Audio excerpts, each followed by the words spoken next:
안녕하세요. 하얀 동아의 크리에이터 제이입니다.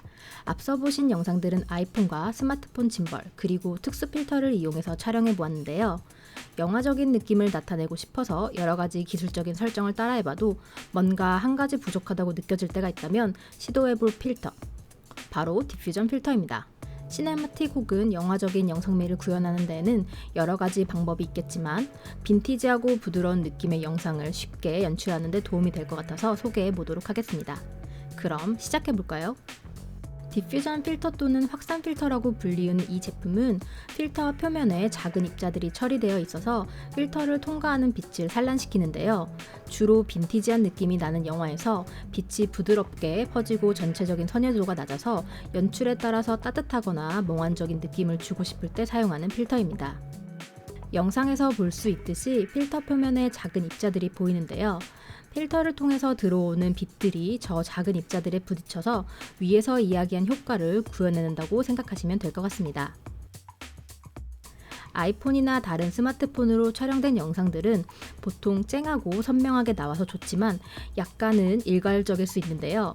조금 더 부드럽고 따뜻한 느낌을 원하시는 분들에게는 좋을 수 있다고 생각이 됩니다.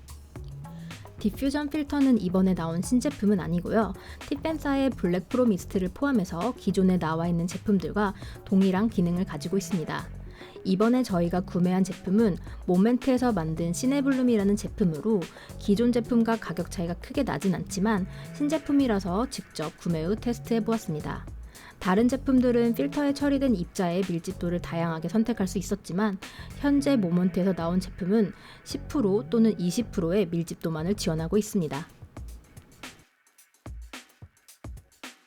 스마트폰에 장착하는 방식은 크게 두 가지가 있는데요. 37mm를 지원하는 집게식 어댑터를 이용하실 수도 있고요.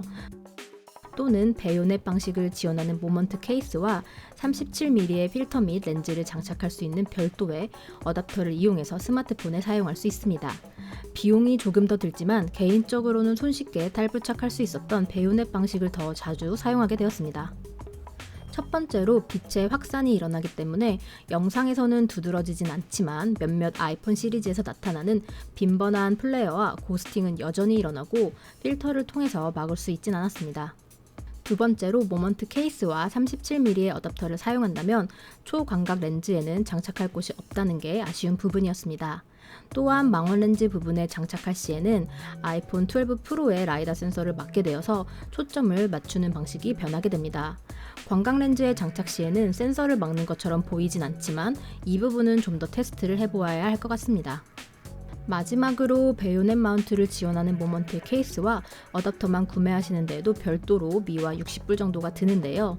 집게 방식의 어댑터보다는 편하겠지만 스마트폰의 모델이 바뀌면서 사용하지 못하는 소모성 케이스치고는 적은 가격은 아니었습니다. 영화적인 연출에는 다양한 방법과 효과가 있기 때문에 디퓨전 필터가 빈티지한 연출의 모든 부분을 차지하기엔 어렵다고 볼 수 있습니다.